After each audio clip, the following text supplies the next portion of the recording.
Assalamualaikum warahmatullahi wabarakatuh. Kami calon guru penggerak angkatan 9 dari Kabupaten Tuban, Provinsi Jawa Timur. Perkenalkan, nama saya Lumiaji Widodo. Saya Pebila. Dan saya Andi Suryami Harja. Pada hari ini kami akan mempraktikkan kucing Secara bergantian sebagai observer, coach dan coaching. Selamat menyaksikan. Wassalamualaikum warahmatullahi wabarakatuh. Assalamualaikum warahmatullahi wabarakatuh, Pak Gil. Waalaikumsalam warahmatullahi wabarakatuh. Apa kabar Pak pada hari ini? Alhamdulillah baik. Alhamdulillah Pak. Hari ini kita akan sedikit berbincang-bincang sebentar ya Pak ya. Nah, Bapak nanti akan melakukan praktek kucing. Nah, jadi di sini saya sebagai observer akan mendiskusikan beberapa hal bersama Bapak. Yang pertama, sebelum saya melakukan proses kucing Bapak, saya akan memberikan penilaian. Jadi nanti saya akan menilai kucing Bapak ya berdasarkan rubrik itu Pak. Adapun rubriknya itu adalah nanti saya akan mengamati kucingnya apakah sudah sesuai dengan alur kita apa belum. Yang kedua ya Bapak ya, di mana Bapak nanti sebagai coach akan memberikan pertanyaan-pertanyaan bobot kepada kucing Bapak. Dan yang terakhir yaitu ketika saya akan mengamati bagaimana proses kucing itu merespon atau menanggapi pertanyaan-pertanyaan yang Bapak berikan, seperti itu Bapak. Baik Bapak. Dan juga nanti saya akan melihat Bapak apakah di situ prinsip kucing itu sudah ada dalam proses kucing Bapak atau belum, seperti itu. Yang mana prinsip kucing itu terdiri dari yang pertama itu Bapak yang penggunaan, terus yang kedua proses kreatif, dan yang ketiga adalah memaksimalkan potensi. Siap, baik Bapak. Nah, berikutnya sekarang ya sebelum Bapak lanjut ke kucing, saya akan menanyakan beberapa pertanyaan pada Bapak. Iya Bapak, silakan. Jadi pertanyaan yang pertama begini Bapak. Kompetensi apa yang ingin Bapak kembangkan pada saat Bapak melakukan proses kucing? Baik Bapak. Jadi kompetensi yang akan saya kembangkan nanti dalam kegiatan kucing ini ada 3. Yang pertama adalah kehadiran penuh, memberikan pertanyaan yang berbobot, dan yang ketiga adalah mendengarkan aktif. Jadi ada 3 kompetensi yang akan saya kembangkan ke dalam kucing saya Bapak. Oh, jadi ada 3 kompetensi ya Pak ya yang akan Bapak kembangkan, seperti itu. Kalau boleh saya tahu sekarang dari 3 kompetensi yang Bapak sebutkan tadi, yang mana sih kira kompetensi yang Bapak ingin spesifikasikan untuk Bapak kembangkan, seperti itu? Dari 3 kompetensi itu Pak, menurut saya yang nantinya akan saya kembangkan secara spesifik itu ada 2. Yang pertama adalah saya akan mengajukan atau memberikan pertanyaan yang berbobot itu yang pertama ya Pak ya. Dan yang kedua adalah saya akan mendengarkan secara aktif Pak, seperti itu. Oke, begitu ya Pak ya. Baik Bapak, jadi untuk lebih spesifiknya Bapak itu hanya ingin 2 kompetensi saja, seperti itu ya Bapak? Iya, betul sekali Bapak. Nah, kemudian yang berikutnya Bapak terkait indikator Pak. Nah, jadi nanti pada saat kucing indikator seperti apa yang Bapak terapkan Pak? Harapkan. Adapun indikator yang saya harapkan adalah saya menginginkan si kucing ini bisa mengeksplor ide-ide atau apa ya, atau gagasan-gagasan untuk bisa memecahkan masalah yang dihadapinya sendiri Pak. Oh, jadi begitu ya Pak ya.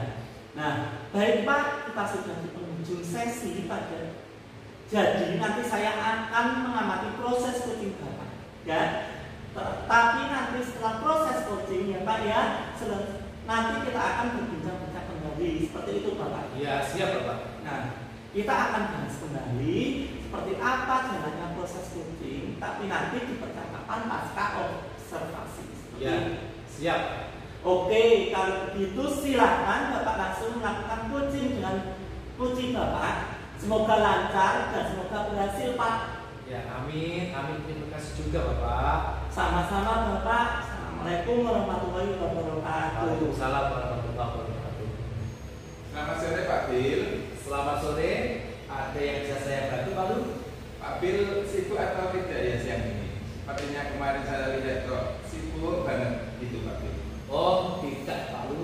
Kebetulan kemarin itu baru saja saya menyelesaikan tugas sekolah terkait persiapan semester semester. Silakan Pak Lu, sepertinya ada sesuatu yang penting yang perlu dibicarakan. Iya Pak Bil. Saya ada permasalahan yang beberapa hari ini cukup melelahkan. Untuk saya tangani sendiri Pak Bil. Memangnya ada permasalahan apa sehingga membuat Pak Lu merasa lelah? Gini Pak, ini terkait dengan moral dan sopan santun murid-murid saya Pak, yang kelihatannya semakin menurun. Ceritakan saja Pak Lu. Setidaknya dengan bercerita ke saya, beban Pak Lu akan semakin berkurang. Dan jangan khawatir, saya dapat menyimpan rahasia kok jika memang permasalahan tersebut ada kaitannya dengan privasi seseorang atau berkelompok. Begini Pak Bil, permasalahan ini tidak ada kaitannya dengan privasi kok Pak. Jadi begini Pak, saya mau sharing terkait kondisi murid-murid saya yang akhir-akhir ini sering mengumpat Pak dan berkata-kata kasar gitu loh Pak. Hal ini sepertinya sudah menjadi kebiasaan yang bagi saya sudah lepas kontrol Pak. Kalau orang Jawa bilang seperti apa ya? Istilahnya sudah menjadi segojangan gitu Pak. Oh, Pak Lu ini mau sharing terkait dengan berkurangnya etika murid-murid. Begitu Pak Lu ya? Murid yang suka mengumpat dan berkata-kata kasar, gitu kan? Betul sekali Pak. Dan saya berharap dari sharing ini saya akan menemukan upaya atau semacam jurus-jurus gitu loh Pak, untuk mengatasi permasalahan tersebut. Nah, menurut analisa Pak Lu sendiri, apa sih penyebab murid-murid tersebut sering mengumpat dan berkata kasar? Sebenarnya banyak sih Pak faktor yang mempengaruhi Pak. Di antaranya pengaruh dari keluarga Pak, bisa dari lingkungan dan juga bisa dari teman Pak. Menurut Pak Lu banyak faktor ya. Pengaruh tersebut memang bisa saja bersumber dari keluarga, lingkungan, dan teman. Adakah analisa Pak Lu yang lebih spesifik terkait hal tersebut? Apa ya Pak? Kalau saya cari benang merahnya Pak, hal ini erat sekali kaitannya dengan masa pandemi COVID-19 dulu Pak. Waktu itu murid-murid kan seperti bebas menggunakan gadget ya Pak ya. Jika kebebasan penggunaan gadget tersebut tidak ada kontrol atau pengawasan dari orang tua atau guru, tentunya akan ini Pak berimbas negatif kepada murid-murid.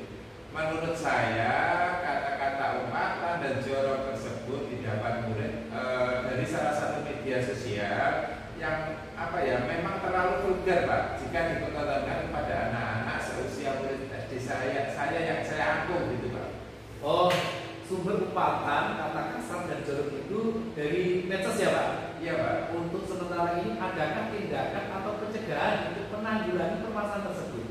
Sebenarnya sudah Pak, dengan cara melarang anak-anak untuk membawa gadget atau HP ke sekolah. Kemudian ini sebenarnya hanya untuk sementara waktu Pak, sampai dengan adanya regulasi baru dari sekolah.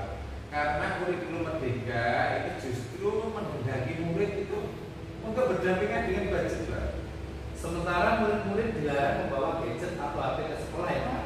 Nah, bagaimana reaksi murid saat dilarang membawa gadget ke sekolah pada saat itu? Pada hari-hari berikutnya Pak, murid memang tidak lagi membawa gadget Pak ke sekolah. Lalu bagaimana dengan di rumah? Apakah orang tua benar-benar memberikan pendampingan atau pengawasan? Kita kan nggak tahu Pak. Memang benar, jika di sekolah dilarang, kan kita tidak tahu juga ya keadaan di rumah dan lingkungan seperti apa. Kalau begitu terkait apa yang telah Pak Lu sampaikan tersebut, rencana aksi apa yang akan Pak Lu lakukan? Saya akan mengambil inisiatif Pak dan alternatif yang lain mungkin. Misalnya dengan bekerjasama dengan pihak terkait Pak. Benar sekali Pak. Alternatif kerjasama dengan pihak terkait juga bisa dilakukan. Baik, pihak terkait yang Pak Lu sebutkan untuk bekerja sama itu siapa saja ya? Tentunya pihak terkait tersebut yaitu ada Bapak Kepala Sekolah, guru sejawat, tenaga kependidikan, komite dan juga wali murid Pak. Hal pertama yang akan Pak Lu lakukan? Pertama, melakukan musyawarah untuk mencari solusi bersama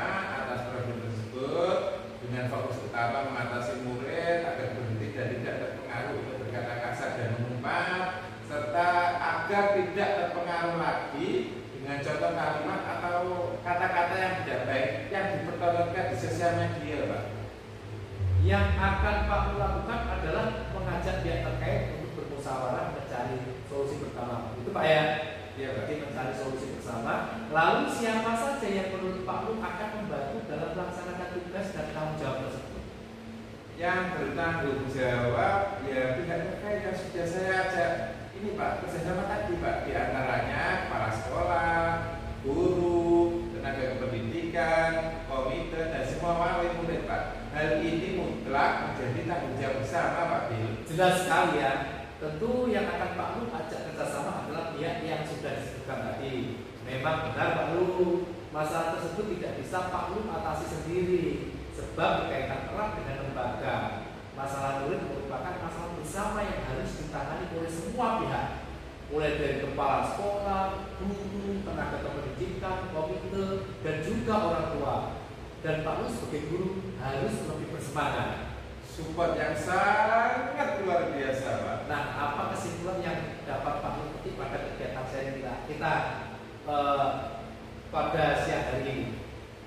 Saya mendapatkan solusi atas permasalahan yang terkait maraknya murid yang suka berkata kasar dan mengumpat Pak, yang mereka dapat dari sosial media. Oke, Pak Lu sudah mendapat solusi ya. Nah, sekarang bagaimana perasaan Pak Lu setelah kita sharing bersama?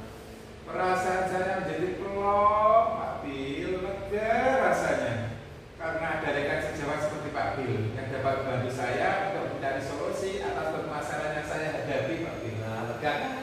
Nah, inilah bentuk kolaborasi positif. Dengan kolaborasi, semua permasalahan akan ditemukan penyelesaiannya. Hasil dari sharing ini segera dilaksanakan ya Pak Lu. Siap laksanakan. Terima kasih ya Pak. Semoga dapat berjalan dengan lancar. Amin. Jika dirasa sudah cukup, mari kita akhiri kegiatan sharing ini dengan bacaan hamdalah. Alhamdulillah. Dan tetap semangat ya Pak Lu. Sekali lagi terima kasih Pak Bil. Assalamualaikum warahmatullahi wabarakatuh. Waalaikumsalam warahmatullahi wabarakatuh.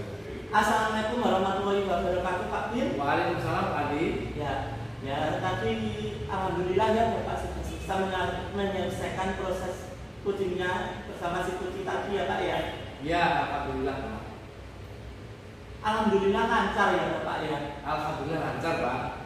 Nah baik Bapak, karena Bapak sudah selesai melaksanakan coaching, jadi ada beberapa pertanyaan yang saya ingin tanyakan di proses ini Bapak. Pembicaraan pasca observasi seperti ini Bapak. Nah setelah Bapak melakukan coaching, oke, jadi pertanyaan pertama ini Bapak, bagaimana ya Bapak menilai performa Bapak sendiri terkait proses coaching yang Bapak lakukan dengan si coaching tadi Bapak? Baik Pak Adi, setelah saya melakukan kegiatan coaching tadi, menurut saya sendiri saya merasa sudah melakukan kegiatan coaching berdasarkan alur-alur Bapak. Jadi dari mulai saya menentukan tujuan atau menanyakan tujuan, dan yang keduanya adalah identifikasi masalah, yang ketiganya itu adalah rencana aksi dan tanggung jawab Bapak. Seperti itu Pak menurut pendapat saya. Oke Bapak, jadi ya menurut Bapak sudah melakukan coaching sesuai dengan alur delta, betul ya? Iya betul Bapak. Menurut saya seperti itu. Oke, baik, sekarang Bapak bolehkah saya menyampaikan sedikit tentang hasil pengamatan? Tadi saya menulis, proses coaching Bapak yang telah Bapak laksanakan tadi. Siap Bapak, silakan. Oke, begini Bapak ya. Jadi hasil pengamatan saya tadi Bapak, proses coaching yang itu berjalan dengan lancar antara Bapak dengan si coaching. Nah, kemudian juga di sana alur delta sudah berjalan sesuai dengan alurnya ya. Kemudian juga Bapak sudah berusaha menggali si coaching dengan pertanyaan-pertanyaan yang Bapak berikan, dan juga saya melihat si coachingnya itu merespon, sepertinya tereksplor dengan pertanyaan-pertanyaan yang Bapak.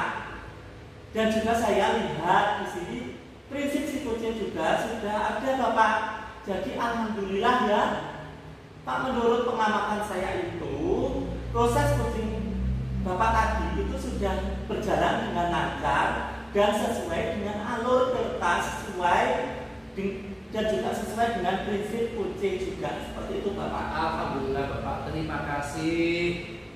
Oke, sekarang ini setelah mendengar hasil dari pengamatan saya, bagaimana yang menurut Bapak?